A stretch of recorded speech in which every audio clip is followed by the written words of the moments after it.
Hello guys, a very good morning to all of you. स्वागत है आप सभी का ऑनलाइन स्टडी एकेडमी में। आज डेट है 13 जून 2021 और आज की डेट के जितने भी इंपॉर्टेंट करंट अफेयर्स हैं वो डिस्कस करेंगे हम इस वीडियो में। साथ ही देखेंगे जितने भी रिलेटेड इंपॉर्टेंट फैक्ट हैं और स्टैटिक जीके है। तो चलिए जल्दी से शुरू करते हैं।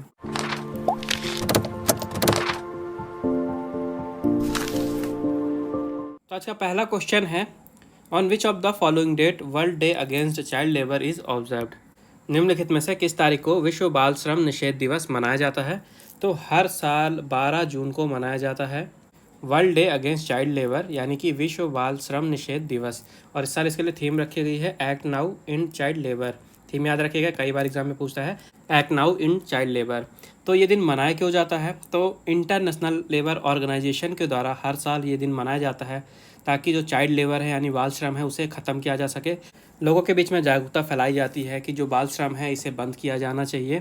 जो भी बच्चे हैं उनको उनका जीवन बेहतर बनाने के लिए उन्हें अवसर देना चाहिए, उन्हें शिक्षा प्रदान करना चाहिए। इसी कारण से इस दिन को मनाया जाता है। इंटरनेशनल लेबर ऑर्गेनाइजेशन के आंकड़ों के अनुसार अभी भी विश्व भर में लगभग 152 मिलियन चिल्ड्रन हैं जो कि चाइल्ड लेबर पे इंगेज हैं, यानी कि बाल श्रम कर रहे हैं 152 मिलियन से भी ज़्यादा लोग। और इस दिन की शुरुआत की गई थी 2002 में। और बात कर लेते हैं इंटरनेशनल लेबर ऑर्गेनाइजेशन की। तो इसका हेडक्वार्टर है जिनीवा में। स्थापना हुई थी इसकी 1919 में और डायरेक्टर जनरल हैं गाय राइडर। अगला क्वेश्चन है, what is the rank of India in Coursera's global skills report 2021। Coursera की वैश्विक कौशल रिपोर्ट 2021 में भारत का रैंक क्या है? तो अभी हाल ही में कोसेरा ने ग्लोबल स्किल्स रिपोर्ट 2021 जारी की है, जिसमें भारत रहा 67वें नंबर पे, यानी 67वें स्थान पे रहा भारत वैश्विक कौशल रिपोर्ट 2021 में। उसके बाद बात कर लेते हैं इस पर टॉप किसने किया है। तो सबसे ऊपर रहा है स्विट्ज़रलैंड पहले नंबर पर, दूसरे नंबर पर रहा लग्जमबर्ग और तीसरे नंबर पर रहा है ऑस्ट्रिया। ठीक है, इसके अलावा दूसरी कैटेगरीज में बात करें तो जो भारत है ये बिजनेस की कैटेगरी में 55वें नंबर पर रहा है और टेक्नोलॉजी और डेटा साइंस की कैटेगरी में 66वें नंबर पर रहा है और ओवरऑल ग्लोबली ये 67वें नंबर पर रहा है। तो ये इतनी सारी आपको रेटिंग्स याद रखनी है। अगला क्वेश्चन है, with which country India has signed MOU on domestic worker recruitment. घरेलू कामगार भर्ती पर भारत ने किस देश के साथ समझौता ज्ञापन पर हस्ताक्षर किए हैं? तो अभी हाल ही में भारत और कुवैत ने आपस में MOU साइन किया है डोमेस्टिक वर्कर रिक्रूटमेंट यानी कि घरेलू कामगार भर्ती पर। याद रखिएगा, भारत और कुवैत के बीच में समझौता ज्ञापन पर हस्ताक्षर हुए हैं। तो इस एग्रीमेंट के बाद होगा क्या? तो जितने भी भारत के डोमेस्टिक वर्कर हैं, जो घरेलू कामगार हैं जो कि गल्फ़ नेशन में जाके काम करते हैं, उनके लिए एक लीगल फ्रेमवर्क बनाया जाएगा ताकि उन्हें वहाँ लॉ के अंडर में प्रोटेक्शन दिया जा सके, उन्हें वहाँ किसी भी तरह की हानि ना पहुँचाई जाए। तो इस कारण से ये एग्रीमेंट साइन किया गया है। कुवैत की कैपिटल है कुवैत सिटी, प्राइम मिनिस्टर है सबा खालिद अल सबा और करेंसी है कुवैती दिनार। अगला क्वेश्चन है, how much is the India's export of agriculture and allied products in 2020-21। 2020-21 में भारत का कृषि और संबद्ध उत्पादों का निर्यात कितना रहा है? तो 2020-21 में अभी हाल ही में जो ministry of commerce and industry है भारत की, उन्होंने डेटा रिलीज़ किया है और उन्होंने बताया है कि 2020-21 में भारत में जो एग्रीकल्चर और उसके एलाइड प्रोडक्ट्स हैं इनका एक्सपोर्ट रहा है 41.25 बिलियन $। ठीक है, याद रखेगा 41.25 बिलियन $।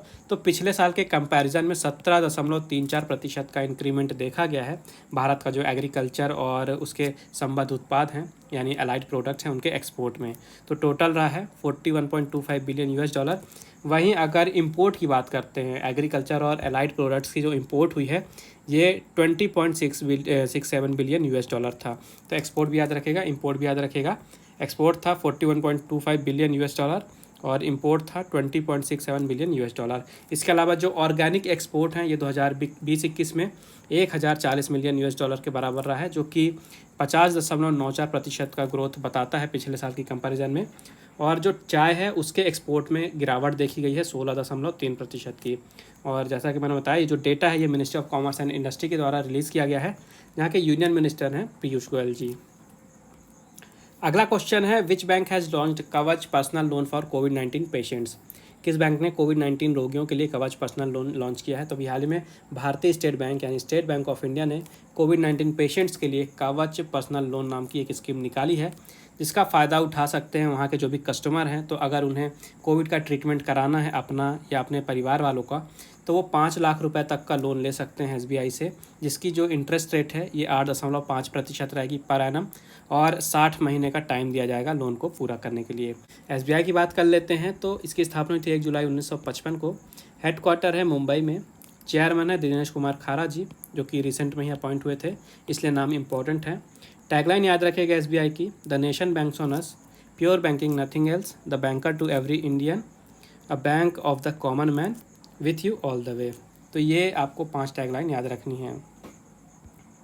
अगला क्वेश्चन है, which e commerce platform has partnered with Telangana government to lead the medicines from sky project.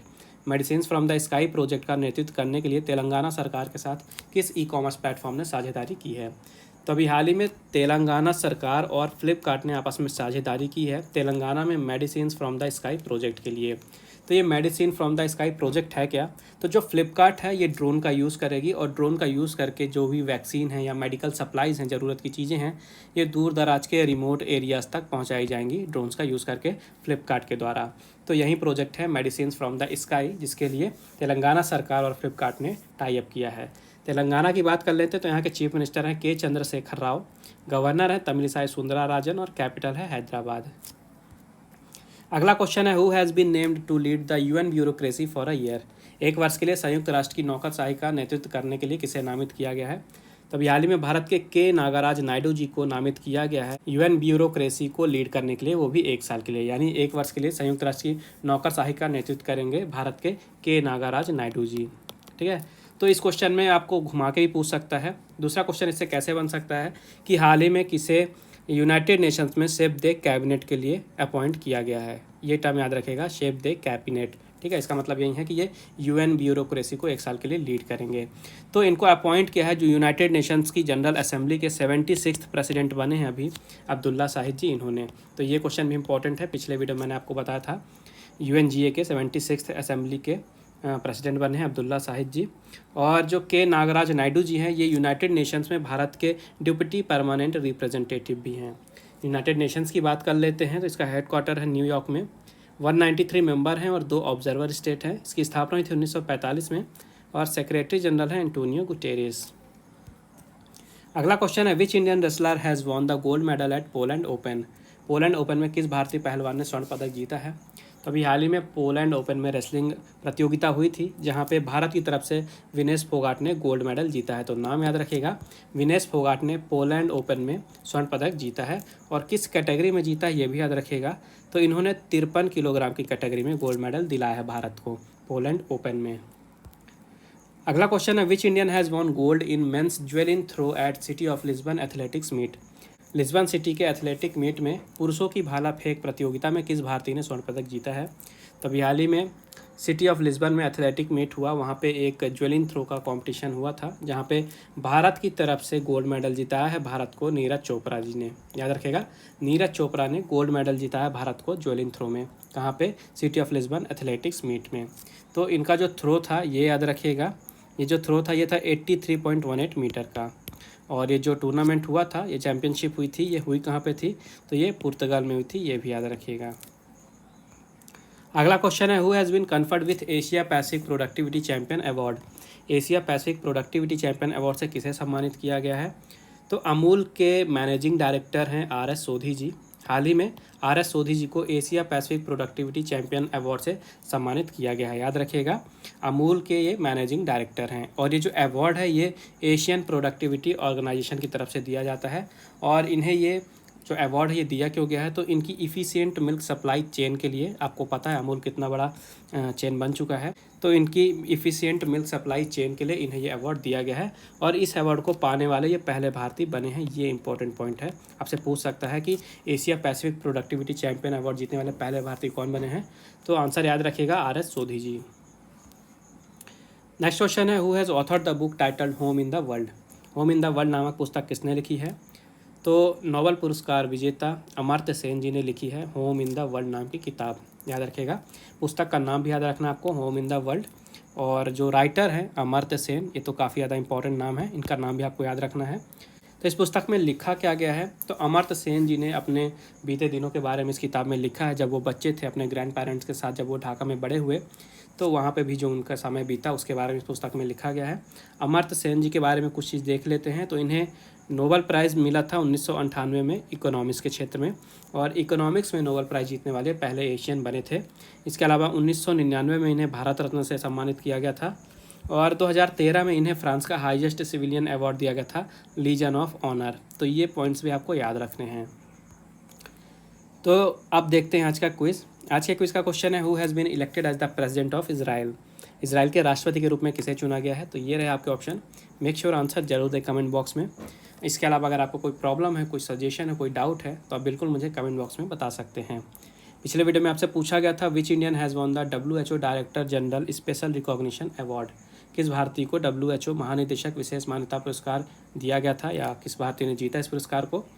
तो इसका राइट आंसर था डॉक्टर हर्षवर्धन जी, जो कि भारत के हेल्थ मिनिस्टर हैं। इन्हें दिया गया है WHO director general special recognition award. तो ये थे आज के important current affairs. I hope आपको इसको लगे होंगे। वीडियो पसंद आई है तो वीडियो को लाइक ज़रूर करें, ज़्यादा से ज़्यादा शेयर करें दोस्तों के साथ, और चैनल को सब्सक्राइब करना ना भूलें। नोटिफिकेशन आपको मिलती रहे, इसलिए मेक श्योर बेल आइकन जरूर दबाइएगा। और रिवीजन के लिए आपको PDF की लिंक डिस्क्रिप्शन में मिल जाएगी, आप वहाँ से डाउनलोड कर सकते हैं। बाकी मिलते हैं कल नए करंट अफेयर्स के साथ कुछ, तब तक के लिए take care and thank you guys.